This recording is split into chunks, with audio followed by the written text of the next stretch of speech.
ये विपरीत सोच है पंडित जी कुछ जीवों की वर्तमान में कि धर्म के लिए तो हिंसा कर सकते हैं। अरे हिंसा जब अधर्म ही कहा है, अहिंसा को धर्म कह रहे हैं, तो धर्म के लिए हिंसा कैसे? धर्म भी अहिंसा से ही रक्षा करने योग्य है, हिंसा में धर्म है ही नहीं है। अगर तुम धर्म के लिए हिंसा की बात कह रहे हो तो अभी हिंसा रही है धम्म में, इस वाक्य पे श्रद्धान नहीं है। अभी धर्म से ही कोसों दूर है। श्रद्धान की तो बात छोड़ दो, धर्म की क्रिया से भी हम दूर है। हिंसा रही है धम्म में। 18 दोष से विवज्जते देवे, देव के बारे में, सददेव के सदगुरु के बारे में हमने समझा। भले ही भिन्न भिन्न प्रकार से आचार्य भगवंत की प्रस्तुति है, पर विषय वही है कि पुण्य हेतु नाम। ये धर्म, ये देव, ये शास्त्र, ये गुरु, ये तीनों ही सच्चे देव शास्त्र गुरु और सच्चा धर्म, ये ही तुम्हारे लिए मात्र श्रद्धा करने योग्य है, पुण्य का हेतु है। सुबह शाम पढ़ते होंगे ना भानु, चत्तारी शरणम पवज्जामि, अरहंते शरणम पवज्जामि, सिद्धे शरणम पवज्जामि, साहु शरणम पवज्जामि, केवली पण्णतो धम्मम शरणम पवज्जामि। कहीं भी पहुंचो, कहीं भी पहुंचो, सभी का सार एक ही निकलेगा। सबने अपनी अपनी प्रकार से अपने अपने पद्धति से व्याख्या की है, पर उद्देश्य सबका एक ही है। माँ प्रश्न पूछ लूं? पता है क्या पूछ लूंगा? भोजन बनाते आप लोग कच्चा की अच्छा? कच्चा अच्छा भोजन बनाते हैं। माँ भोजन बनाने का और कराने का उद्देश्य तो पेट ही भरना है ना, पेट ही भरना था। पर पेट भरने के साथ साथ कभी कभी वह रोटी, कभी पराठा, कभी लुचई, कभी गकड़िया, कभी पपड़िया, कभी बाटी, कभी बाफला, कभी डोसा, पूरा अनेक प्रकार की सामग्री क्यों बनाते हो? क्यों बनाते हो? पेट तो मात्र रोटी से भी भरता है, चावल से, एकाध सामग्री से भी भरता है, पर फिर भी अनेक प्रकार से पेट भरने के लिए, भाई इसमें नहीं मन लग रहा है तो तुम ऐसा कर लो, ये खाने में अच्छा नहीं लग रहा है तो रविंद्र भाई इसको खा लो। आचार्य भगवान भी कह रहे भाई करना तो तुम्हें ही है, पेट किसे भरना है? भले ही आप कितना ही स्वादिष्ट भोजन बना के दे लेना, पर सामने वाले का मन नहीं है तो क्या माँ मन और पेट भर सकते हो? भले ही उसको, बच्चे को खिला भी देना, पर मन नहीं है तो कुछ नहीं है। इसी उसका मन लगाने के लिए ही तो अनेक प्रकार के भोजन बना बना के आप उसके सामने रखते हो। बेटा ये पसंद नहीं तो ये खा ले, ये पसंद नहीं तो वो खा ले, पर कैसे तो करके पेट भर ले। यही तो अद्भुत और अनुपम उपकार हमारे आचार्य भगवंतों के हैं। वे भी बार बार कह रहे हैं अरे देव शास्त्र गुरु पर, अपने आप पर श्रद्धान करना ही वह सम्यक दर्शन है। तुम्हें ऐसे नहीं समझ में आ रहा है तो ऐसे घूम के खा लो, पर खा तो लो। तुम्हें जिस प्रकार से अच्छा लगे, इनकी शरणम की बात कह के अच्छा लगे तो चत्तारी शरणम पवज्जामि में लिख लिया। वो कह रहे धर्म का स्वरूप कहते हुए श्रद्धान की बात कह दो तो हिंसा रही है धम्म में, 18 दोष से विवज्जते देवे। वो जिस प्रकार से समझो, पर समझो तो। पर क्या करे, वे तो लाख प्रयास कर रहे हैं समझाने का, पर हम शेखर पंडित जी माने तब ना। तुम लाख कह देना पर हम माने नहीं है तो तुम क्या कर सकते? कोई कुछ करेगा? नहीं करेगा। हमने जब सोच ही के रखा है हमें किसी की माननी नहीं है, किसी को मानना ही नहीं है, तो भगवान साक्षात महावीर भी सामने बन के आ जाएंगे तो ये अनिल बस कहेगा हम कैसे माने तुम महावीर हो? सही है प्रमोद भाई, आज के पंचम काल के जीव है, महावीर भगवान से लड़ने खड़े हो जाएंगे कमर पे हाथ रख के। पहले तुम ये बताओ तुम महावीर कैसे हो, किसने कहा तुम महावीर हो, सिद्ध करो तो हाथ जोड़ो। ऐसे खोटे परिणाम मत करो। हमें महावीर का भेष मिल गया, महावीर का रूप दिख गया, पिच्ची कमंडल मिल गई, दिगंबर मुद्रा मिल गई, हमारे लिए तो गुड्डा भैया काम हो गया, कर्मों की निर्जरा हो गई। हम महावीर है कि पारसनाथ है, क्यों देख रहे हैं?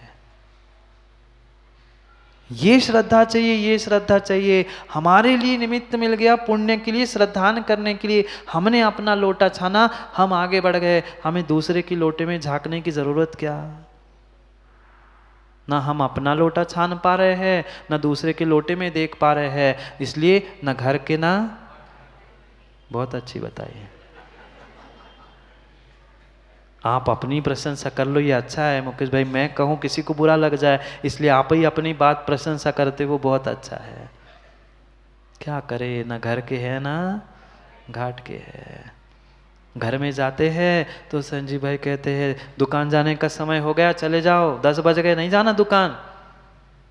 दुकान में पहुंचते हैं तो शाम को वो दुकान वाले भी कहते हैं अब कब तक कमाओगे, घर जाओ। ना घर के ना पक्का है। ऐसी श्रद्धा तो नहीं लाओ, कम से कम काम के लिए भले ही घर दुकान इधर उधर घूम लेना, पर श्रद्धा के लिए तो कहीं मजबूत हो जाओ। नहीं तो भगवान भी कहेंगे ना इधर के ना उधर के, चले जाओ तुम बीच रास्ते में। हम कहीं के तो बन के रहे, कम से कम सच्चे देव, सच्चे गुरु, सच्चे शास्त्र, ये 3 जो हमें आलम्बन मिले हैं, उनको ही हम अच्छे से पकड़ के रख ले, उन पर ही श्रद्धा कर ले। क्योंकि वे ही इस पंचम काल में, खोटे पंचम काल में साधन है, हेतु है, कारण है, जिसके निमित्त से हम बच सकते हैं छठे काल से। दूसरा कोई भी बचाने वाला नहीं है, नहीं है, नहीं है। दाऊ पप्पू बचाएगा? पप्पू का बेटा कोई नहीं बचाएगा, कोई नहीं बचाएगा। वे तो राह देखेंगे कब जाते और कब हम। भले ही कोई मुंह से कहे नहीं कहे, पर करता कौन है? अड़ोसी पड़ोसी आएंगे? नहीं आएंगे। दाग लगाने के लिए, आग लगाने के लिए कोई पड़ोसी काम में नहीं आता। जिसके लिए संजीव भाई इतनी बड़ी बिल्डिंग बना के रखी है ना, बुरा नहीं मानना, पर परम सत्य यही है। जिसके लिए जीवन भर जलते रहे, अंतिम समय में प्रमोद भाई वो ही जलाने आएगा। उसके बिना तुम्हें कोई जलाने वाला भी नहीं मिलेगा। जिसके लिए तुम सुबह शाम दिन रात जल रहे हो, वो ही अंतिम समय में जलाने आएगा, और संभालने कोई आएगा तो ये सच्चे देव शास्त्र गुरु ही आएंगे, बाकी तो सब जलाने वाले। हाँ, अड़ोसी पड़ोसी जीवन भर जलाते हैं। जिन्हें अपना कह के तुमने घर में स्थान दिया के रखा है, वे मरने के बाद जलाएंगे, पर जितने संसारी है सब जलाएंगे। उस जलने से बचाने वाले तो ये 3, सम्यक दर्शन, सम्यक ज्ञान, सम्यक चारित्र को धारण करके जो भगवान बने, उसका मार्ग बताने वाले हैं और धारण करने वाले हैं, वे सच्चे देव शास्त्र गुरु ही तुम्हारे लिए श्रद्धान के निमित्त है। संसार के जलन से, तपन से बचाने के लिए साथ कारण है। हमेशा उन जो सच्चे देव, सच्चे गुरु और सच्चे शास्त्र का स्वरूप पिछली गाथाओं में, पिछले श्लोक में मैंने बताया, शिवकोटि महाराज कह रहे हैं, जो पिछले स्वरूप को हमने समझा वो ही तुम्हारे लिए पुण्य हेतु नाम। एक साथ 2 बातें कह दी, श्रद्धा की भी बात कह दी और ये भी कह दिया कि ये ही 3 तुम्हारे लिए पुण्य के हेतु है। बाहर कहीं भी तुम झांक के देखोगे, वहां मात्र और मात्र रविंद्र भाई कितने ही मस्त हो जाना, पर वह मस्त काम में नहीं आएगा। यहाँ आकर श्रद्धा के साथ अगर हम मस्त चरणों में झुक जाएंगे तो सिद्धालय में जाके मस्त होंगे। नाम क्या है, कितना ही मस्त लिख लेना, काम का नहीं है। मस्त हो ना, ये मस्त मस्ती काम की नहीं है, वह आनंद की मस्त मस्ती काम की है। पर पहले यहाँ श्रद्धान करना होगा। तन श्रद्धानम तत् श्रद्धानम, उन जो 3 पुण्य के हेतु है, जिसके निमित्त से हमें पुण्य की भी प्राप्ति हो सकती है, ही नहीं कह रहा हूँ, पुण्य की भी प्राप्ति हो सकती है। वही भगवान के सामने बैठे बैठे ही हम भगवान की प्रतिमा को देखते देखते ही अजीत भाई कोस रहे भगवान को, अरे यार ये काले भगवान क्यों हैं, अब मेरे परिणाम काले हो रहे हैं, सफ़ेद होते तो अच्छा होता, काले क्यों हैं, काले क्यों हैं, हो गया तुम्हारे परिणाम काले और तुम्हारा जीवन भी काला।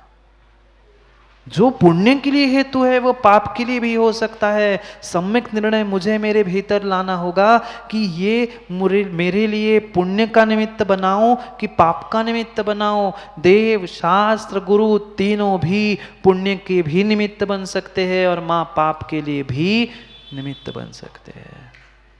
पूछो ना इतिहासों में उन पुरुषों से, महापुरुषों से, मैं तो कह रहा हूं बनने वाले तीर्थंकर से जाके पूछ के आना। कौन बनने वाला तीर्थंकर जो नरक में पड़ा है उससे पूछ के आओ कि भाई तुम्हें नरक ले जाने के लिए कौन निमित्त बना। जो तुम्हें मोक्ष ले जाने के लिए निमित्त था वह मोक्ष ले जाने के लिए, स्वर्ग ले जाने के लिए निमित्त था। ऐसे गुरु के गले में तुमने सांप डाला था ना, चले जाना नरक। गुरु ने सांप नहीं दिया, गुरु ने सांप नहीं दिया, कथा नहीं पढ़ी। गुरु ने तो आशीर्वाद ही दिया था, बेटा तेरा भी कल्याण हो जाए। वह निमित्त एक के लिए मोक्ष का निमित्त बन जाएगा और तुम्हारे लिए नरक का निमित्त बन गया, क्योंकि तुम्हारी परिणति वैसी थी। गुरु ने मात्र हाथ उठा के दिया, किसको प्रमोद भाई? जिसने उस सर्प को हटाया उसको मात्र, बोलो ना मां। किसको आशीर्वाद दिया? जिसने उपसर्ग हटाया, उपसर्ग दूर किया, जिसने उनका काम बनाया, जिसने उनकी सेवा की, जिसने उनके लिए कुछ किया अच्छा, उनके लिए नहीं दिया। आशीर्वाद दोनों के लिए दिया। उपसर्ग करने वाले पर भी वह समता परिणामों के साथ गुरु ने मात्र करपुट उठा के वह आशीर्वाद क्या दे दिया? वह जो मिथ्या दृष्टि श्रेणी था तत्क्षण में सम्यक दृष्टि बन गया। ये होता है निमित्त श्रद्धा को उद्घाटित करने। भीतर रो पड़ा, मैं तो तलवार लेके अपनी पर्याय को नष्ट कर रहा था, इनको क्या जा रहा था? पर गुरु कभी भी किसी का अहित नहीं देखना चाहता, कभी कभी किसी का अहित नहीं देखना चाहता। भले ही तुम्हें वह वर्तमान में बुरा कठोर लगे, पर हित के लिए ही कह रहा होता है गुरु। तलवार खींच के अपनी गर्दन ही तो काट रहा था। मैंने इतना बड़ा पाप कर लिया। ये ऐसे गुरु है जिन्होंने सर्प हटाने का भी प्रयास नहीं किया। मैं ऐसे सच्चे भावलिंगी गुरु पर उंगली उठा रहा था, उन पर मैंने सर्प डाला, अब मैं इस पर्याय को नष्ट कर लूं, पर कर पाया? नहीं कर पाया। तुरंत आंखें खोलकर जैसी तलवार की आवाज आई, गुरु ने आंखें खोली और कहा, नहीं बेटा, मत कर मत कर, एक पाप तो तूने कर लिया है, अब पंचेंद्रिय का घात करके दूसरा पाप मत कर। नहीं है, नहीं है, कोई भेदभाव प्रमोद भाई गुरु के चरणों में होता ही नहीं है। चाहे प्रमोद पहुंचे, चाहे वह उपसर्ग करने वाले अनिल बस पहुंचे। कह रहा हूं तुम करते नहीं हो, बता रहा हूं, नहीं तो लड़ने आ जाए भाई। भाई भविष्य में भी बन के मत आना, नहीं तो मैं कहीं ध्यान करने बैठ जाऊं, लड़ने आ जाए ये बन के भूत पे अंतर। नहीं, मैं कह रहा हूं, एक दृष्टांत दे रहा हूं, नाम ले रहा हूं। चाहे उपसर्ग करने वाला हो, चाहे तुम्हारे अनुकूल परिणति करने वाला हो नहीं हो, पर वह सबको समान अर्घावतारण असी प्रहारण में सदा समता रहे। क्यों सम्यक दर्शन प्रकट हो गया? मात्र गुरु ने इतना ही कहा, बेटा अब मत आत्महत्या कर, एक भूल के पीछे दूसरी भूल मत कर। और जैसे ही आँख खोल के गुरु ने आशीष देते हुए बात की, वह पानी पानी हो गया कि मैंने इतना बड़ा उपसर्ग, इतना बड़ा पाप किया, इसको मैंने तो मारने का प्रयास किया, फिर भी वो मुझे आशीष दे रहा है। क्या समता होगी? ये है स्वरूप सच्चे गुरु का। इसलिए वह पानी पानी होके, पूरा मिथ्यात पानी होके बह गया और सम्यक दर्शन प्रकट हो गया। ये था पुण्य हेतु नाम श्रद्धानम। उस पुण्य के हेतु पर श्रद्धान करो, तुम्हारा भी कल्याण होगा। वे कभी कभी कभी अपने स्वयं के लिए गुड्डा भाई कुछ भी नहीं करते। वे पर के ही हित के लिए उपदेश दे रहे हैं कि पुण्य हेतु नाम श्रद्धानम, ये 3 पुण्य के हेतु है। बनने वाला तीर्थंकर नहीं है क्या? बनने वाला तीर्थंकर है, पर नरक क्यों गया? मोक्ष जाते जाते नरक चला गया। क्यों? क्योंकि पुण्य का हेतु ही पाप रूप बन गया था, उसकी तत्क्षण की परिणति वैसी हो गई थी। इसलिए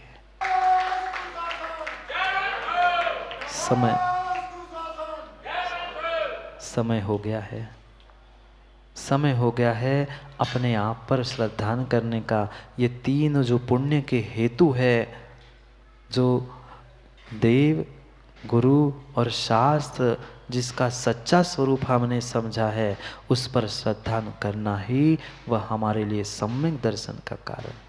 तदेव परमम पदम, वही परम पद है, वही परम तत्व है। इससे कोई बड़ा पद नहीं है, इससे कोई भी बड़ा पद नहीं है। जॉइंट मंत्री आगे पीछे बैठे हैं ना, मंत्री जी, कोई भी बड़ा पद नहीं है। सम्यक दर्शन के से, सम्यक दृष्टि से बड़ा संसार का कोई भी पद नहीं है। चक्रवर्ती पद हो, तीर्थंकर पद हो, वो भी सम्यक दर्शन के साथ होते हैं, तब पूज्य होते हैं, तभी प्रकट होते हैं। पदमम परमम पदम, वह सम्यक दर्शन ही सर्वोत्कृष्ट पद है, संसार में भी और संसारातीत होने के लिए भी। यही परम तत्व, यही परम पद है। बाकी कुछ समझो नहीं समझो, माँ सच्चे देव शास्त्र गुरु पर प्रशम, संवेग, अनुकंपा, आस्तिक, इन 4 गुणों के साथ श्रद्धान करना सीख लो।